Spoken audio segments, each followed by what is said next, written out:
Hey, everybody. Welcome to another episode of Clinic Gym Radio. I am your host, Dr. Josh Satterlee, and I am joined today by Dr. Kyle Banner. Kyle, how are you doing? I'm doing good. How about yourself? I'm doing great, man. I appreciate it. I appreciate you taking the time today. So, Kyle, can you tell everybody who's out there listening right now as they're driving to work or walking the dog or doing whatever, where you practice and where you hail from? Yeah, I practice in Grand Rapids in a suburb called Ada. I've been there for 4 years. I graduated from National University in 2014 and started my own practice, Banner Chiropractic and Rehab, about 5-6 months after graduation.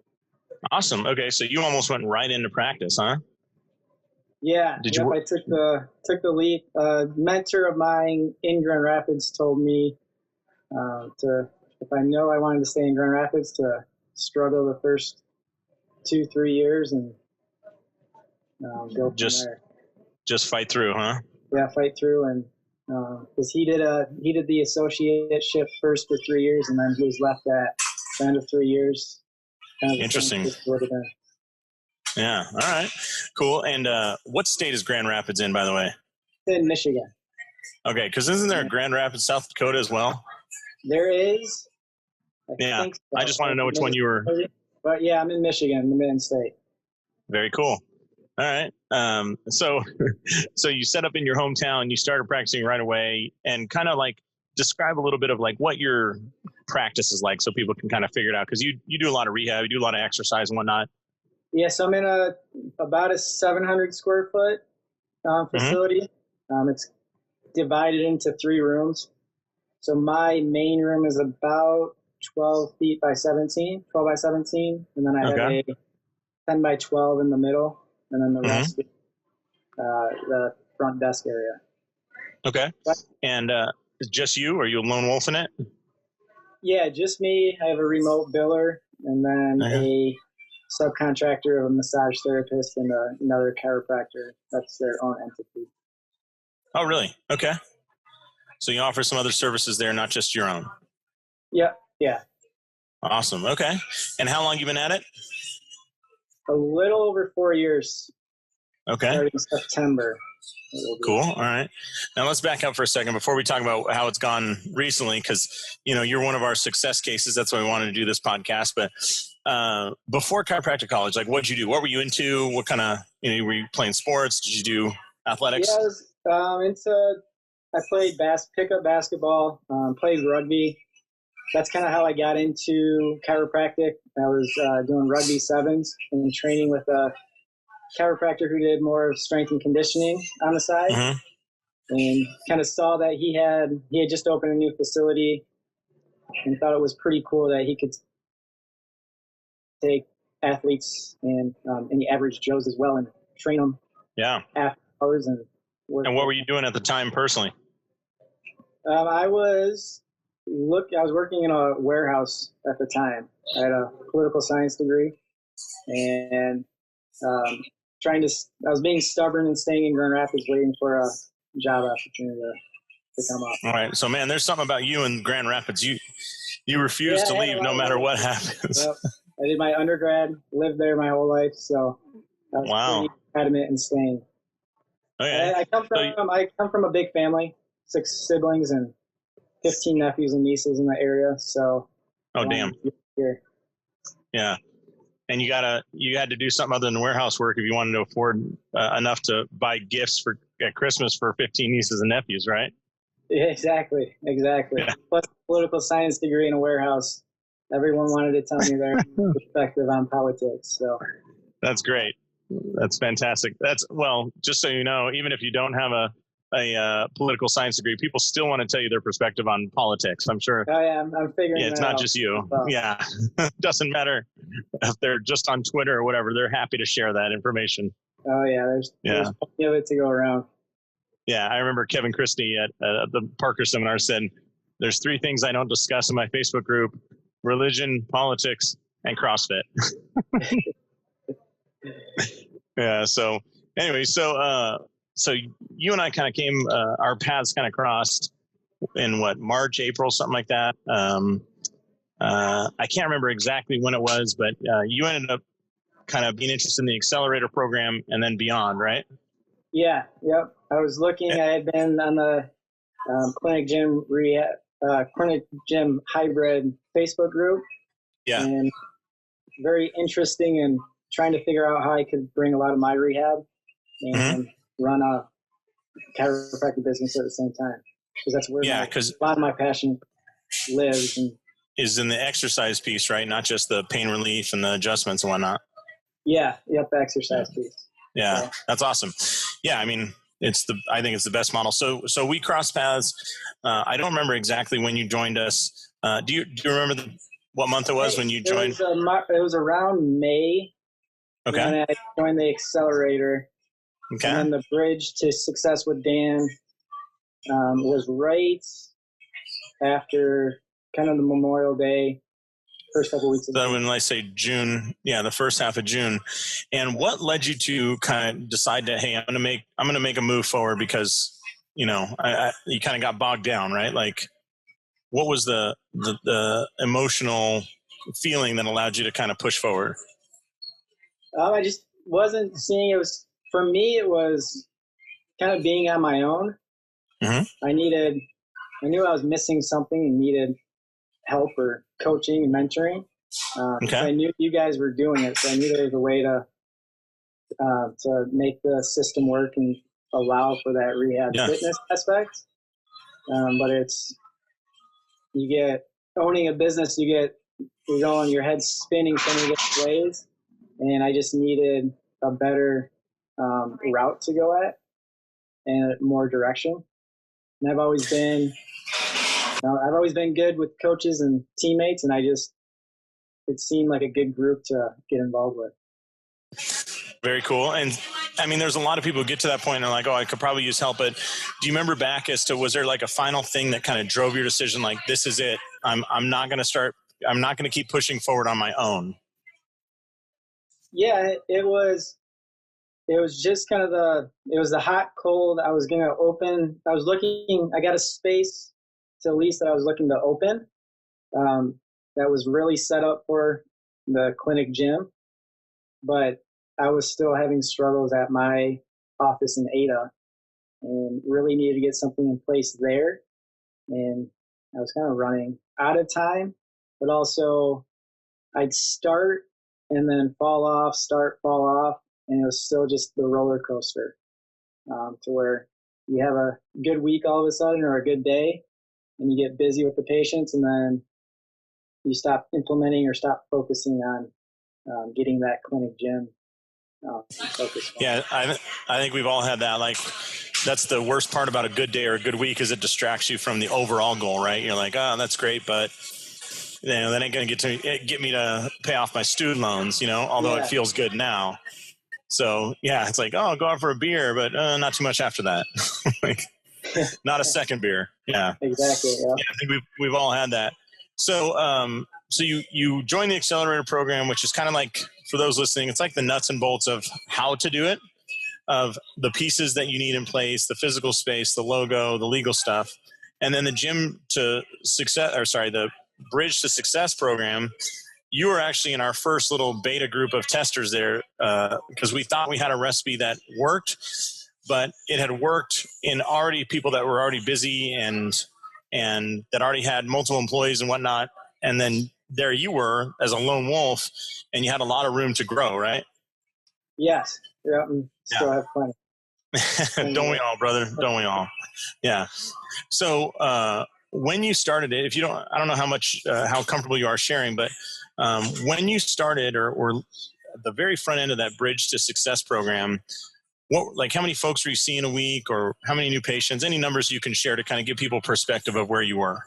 So anywhere, it would go up and down from 15 to 30, and I didn't hit 30 too often.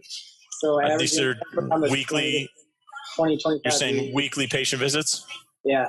Okay. Weekly patient visits. Probably seeing. This is probably the biggest thing that has started my growth is I'd see patients maybe 3 to 5 times. Okay. And then I wouldn't see them again, and Right. But you were doing good work, right? It wasn't 3 to 5 times and they hated you. It was 3 to 5 times and you were integrating enough exercise that they were doing really well. Yes. Yeah. They were doing well. I've gotten referrals going, patients coming back, but it's just it was sparingly in between. So my numbers would be back and forth. I think that also, I was just going to say, I think there's a lot of people out there that have been at this phase before, because when a practice is seeing, I don't know, I think there's a magical number around 80, and I think there's another magical number around 130. When you get to those points of your weekly numbers, that like flywheel is turning enough. Like it turns enough to produce enough referrals, enough new patients, enough people are talking about you. But when you're down around the 20 mark, you're just not enough people know about you, talk about you, and come in to see you, right? Right. And I'm going to guess that your new patient numbers were not quite enough to really make it feel like the business is growing. It was just enough to fill the kind of holes that would develop after that 5th visit with somebody. Yeah. After that, you're kind of, well, after 3 visits, where am I going to find my next patient load from? Yeah, sure. Okay. And also, trying to, every visit, trying to squeeze everything I possibly could, because you only got 3 to 5 opportunities, right? Yeah. I think. Yeah. Yeah. It's like when you're on spring break and you're like, look, when you meet some girl on like a pontoon boat, you're like, look, we only have like 6 hours. Like, I don't want to just, have a little lighthearted conversation here. Yeah, we got to get the ball rolling. Yeah, exactly. Yeah. All right, that's probably a horrible analogy, but I hope people are giggling at home. All right, so there you are seeing like, let's say 20, 25 a week. You got this 700 square foot office. It's just you. When you joined the program and you had that first call kind of talking about what the program would be doing, what'd you think right away? I was excited. It wasn't like I knew I was in for a pretty busy summer. Okay. Just kind of revamping, doing. Were you nervous? Did you think these guys are full of shit? Yeah. Okay. I mean, did you doubt a lot of what we were saying? Like Zoom talks isn't my thing. And say that again. It was very, very humbling, and very, very vulnerable. Having to be very vulnerable. Yeah. Because you have to telling Dan and you all my numbers. Yeah. And then backing those numbers up, not, we always think like, I see 20 to 30, but one time I had 35 people on the books, and then you forget, well, yeah, there were some cancellations that week, and all right, maybe it wasn't really 30, Yeah. So we talked about that. And then what was the first time that you were like, really had to kind of have the courage to take that leap? I know that, you got a little beat up and there were some tough moments there, but what was the first part you remember, like, dude, this is going to take some guts? The second visits, I think showing them the plan, going through it and being like, okay, you can pay for it. Like, I want to put you down for 18, 20 visits. Mm-hmm. This is the budget I laid out for you. How would you like to take care of it? Yeah. Now, I'm sure there's some people out there listening going, 18 to 20 visits. Oh man, this is just every stupid practice management group, blah, blah, blah. But what is in those 18 to 20 visits? Because it's not just like, hey, come in, get adjusted and go. Into the 18. So 18 to 20 visits on the back end of that's 8 fitness, 4 weeks of 8 fitness ones. So that's out of pocket cash where you're developing a program for them. Mm-hmm. So it's really, you're looking at a lot of 6 to 8 visits of pain management, and then transitioning to the rehab aspect of. So if you were previously seeing 3 to 5 visits, now we're, let's say, doubling that from 6 to 8, and that's ensuring that they can actually tolerate exercise, right? Yes. Yeah. And then they're going into exercise, and as they do the exercise, I always say this, but you can correct me if I'm wrong, they're getting what they actually want, which is the resiliency, the feeling of, hey, I'm not going to get injured again. Yes. Yeah. So they're things they couldn't do before, and now they're doing it twice a week, and most of them are looking for that. And that was my biggest thing is I didn't think they were, but I started recommending it and being like on the back end fitness, like a fitness program. Yeah.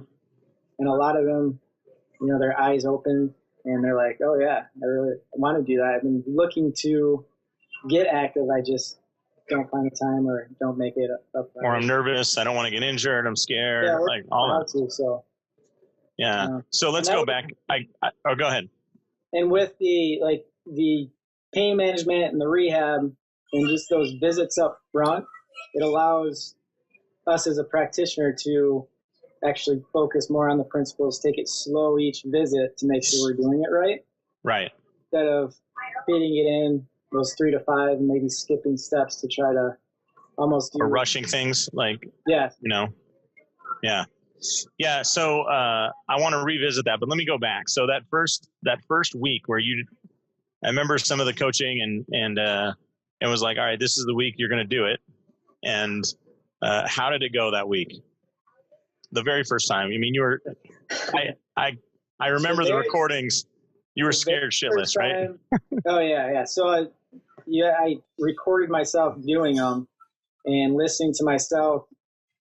You could tell when I was kind of curling up, wanting to go into a hole in the wall. Yeah. But yeah, they didn't go. It was like, oh, take it home and think about it, sleep on it.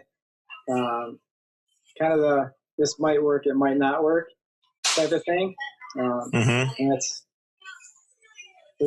was very humbling, but I just having Dan and you and just kind of going back with you, it kind of got me to that, over that barrier, over that hump. And how many times do you have to deliver that until you got like a surprising yes? Like somebody going, yeah, that's exactly what I want. Because I remember one that sticks out in my mind, but I don't know how far that was. The basketball guy. Do you remember that one? He wanted to play in the basketball tournament, and he was upset that his back was hurting because he was going to miss that. He had a golf outing. Oh, that's right. The basketball guy.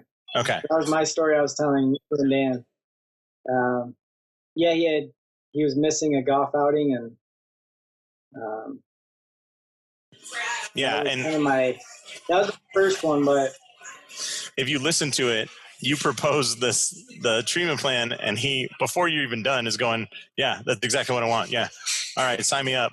And I was laughing because you kept trying to sell him, and he's basically saying like, take my money. And you're like, well, then we're going to go to this stage and we're going to go to this. And he's like, yeah. Okay, here, I'll pay you. Like, well, then we're going to get in the final stage. And he's like, I picture, I only have the audio recording. So I picture him like throwing money at your face, like, just shut up and take it. Like I was so kind of by the book, really trying to, you're practicing and right working on this, like, let me get through it. So I can, right. But you kind of learn to get your own style, but you're implementing the principles and everything in that. I know your own way to do it. I've talked to Dan about it, and I've had a lot with. Yeah, I think there's this thought that like if you propose this, that the person's going to stand up and say that they hate you and they hate everything about you, and they're going to turn around and leave. And he had the same fear. I had the same fear. I'm sure you had. Did you have that same fear that they were going to like leave after the first visit and like never come back, tell all their friends that you're dumb? And that actually, after the first 2 times I started doing the second visit plan, it started to where it was just kind of easy. It's, they're not getting mad, upset. They might say they might want to go visit by visit, but it still gave me that. But that's what they're doing right now, so it's no different, right? Like you're already letting them go visit by visit, and you never take that away from them. Like, it's not like upfront or nothing. Yeah, exactly. Yeah. So it was, my hardest doing the visit in front of Dan as a patient was, that was probably the most gut wrenching. Having him as a patient asking the questions, and you're like, yeah. Would you rather do that with him? Rather do it with him than some random person that you're trying to build that relationship with, right? Oh yeah, for sure. That's awesome. Made it a little more now. So after you did that for like a month, Kyle, like you're proposing this, did you have that thought of, holy crap, what have I left on the table here? Or holy crap, what have I been doing for the last year? Like the realization of how easy this could have been? Yeah, so all the patients, when you kind of go through your head like, that would have been a good one, that would have been a good one, that would have been a good one. Because you've had those patients you've lost because they've had those, bad flare-ups weeks out of treatment.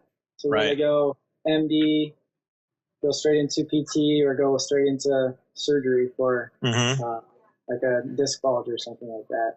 Yeah. And you don't see them for a year, and they come back and you're like, yeah, this happened. And you could have been helping them that whole time. It wasn't anything you did as a practitioner, except you didn't take them through the whole rehab process. Nice. And so for those folks listening now, I mean, after you've had a few reps, what % of people do you think take you up on the full offer when you offer them exercise as part of their care plan? The 80%, 50%, 10%? The exercise? Yeah. I'd say 70%. If they're going to if they're not going to do the visit by visit, over 70% of them are doing the exercise on the back end. That's awesome. Okay. Really no questions asked. They want to. Okay. They're looking for it. Yeah.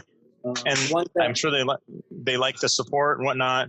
So 70% of them take you up on that. That means that your schedule is filling up, right?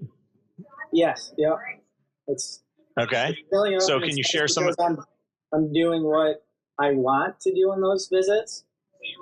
Nice and laid out. It's a patient coming in that wants to get treatment, wants to do the rehab, and is going to work to keep progressing.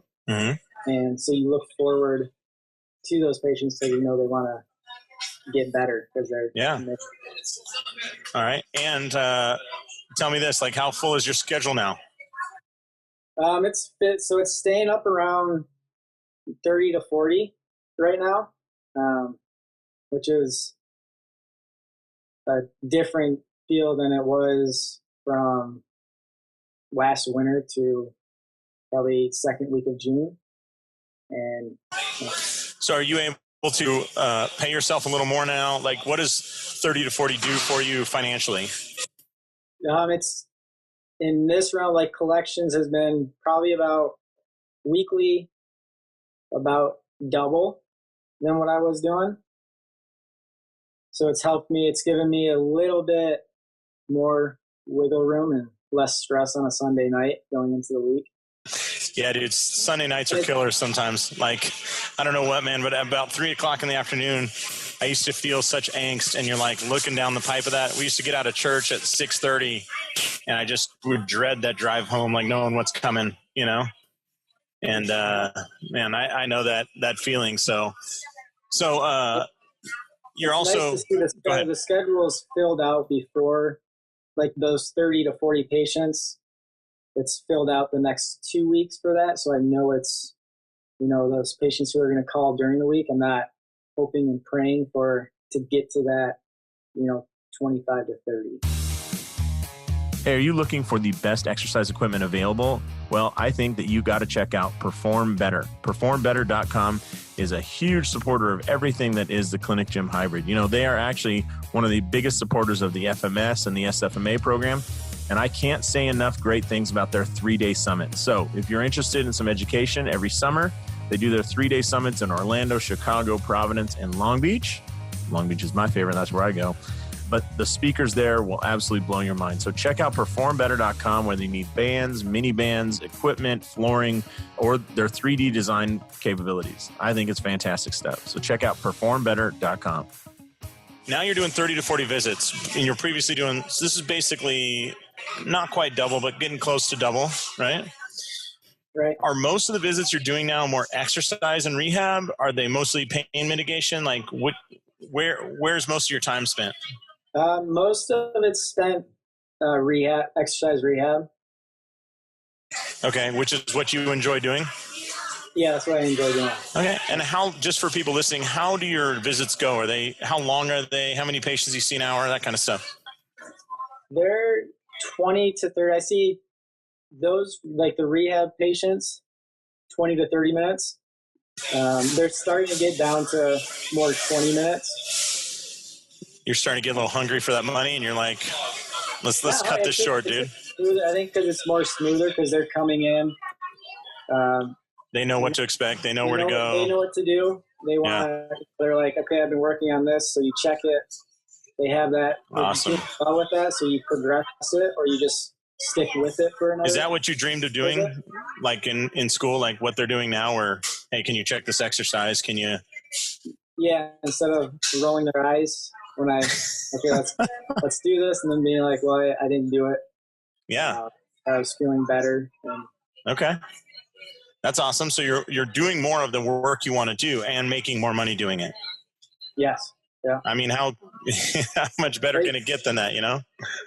Yeah. So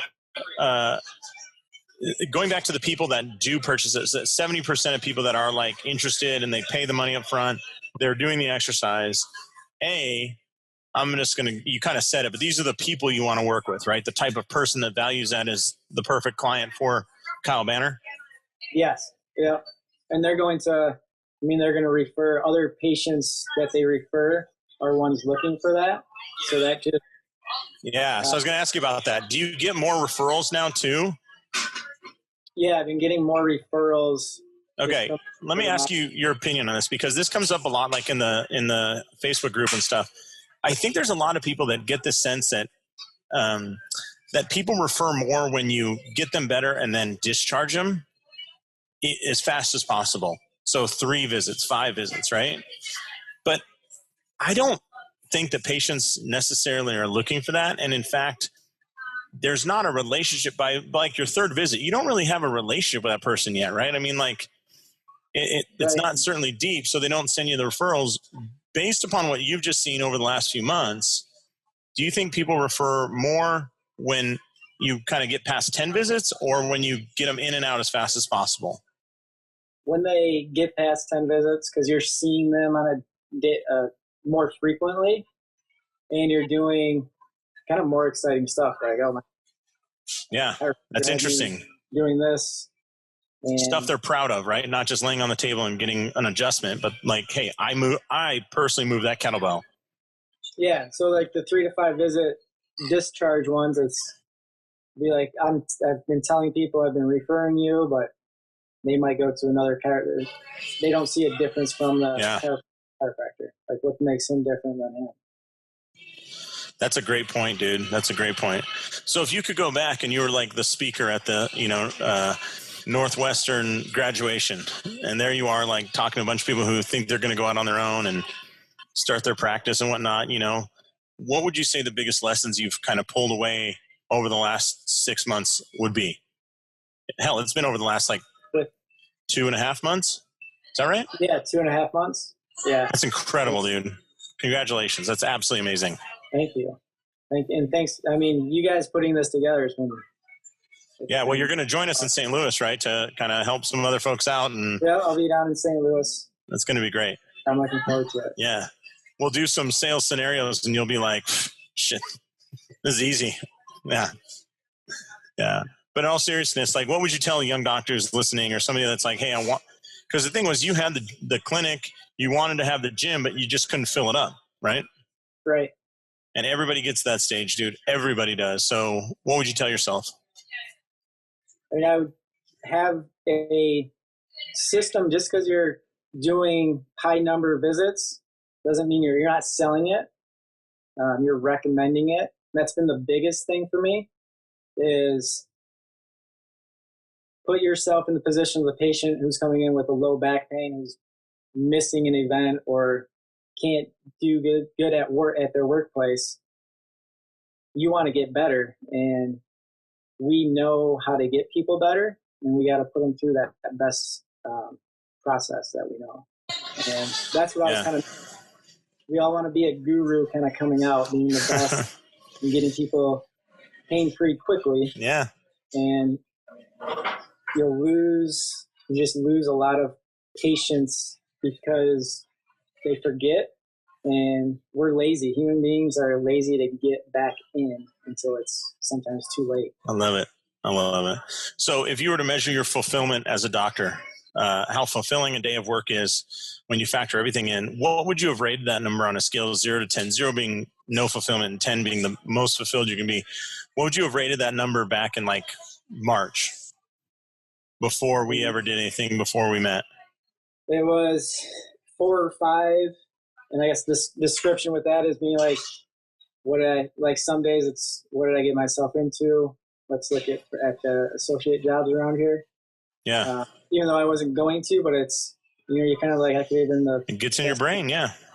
Dude, there's a lot of things you can do, but if you're not getting paid for them, I wish that weren't the case. But when you're doing a ton of work and putting in long hours, but you're just not seeing any money for it, it's heartbreaking. It's frustrating. It's disappointing. It's scary, Yeah. So, and now what would you rank your fulfillment on a scale of 0 to 10? It's probably at an 8 right now. Okay. I mean, it's good. Like I look forward to each week. I look forward to each, like, first visit, second visit, and then the process of the that whole 12 Awesome. to 20 visits. Awesome. What's the feedback you get from patients now? I mean, when you sign them up for these, plans, what are they like 3, 4, 5, 10 visits later? They're excited. I mean, they're excited. Just them moving and wanting to try more. Like They want more of it, which is cool. They want to get to where they're good at it, because at first sometimes they're not great at the movements. And yeah, when a patient's in pain for a while and they get out of pain, just that facial expression when they walk and the energy when they walk into the office, it just makes, you as a practitioner more vibrant, but your whole office setting. And that's awesome.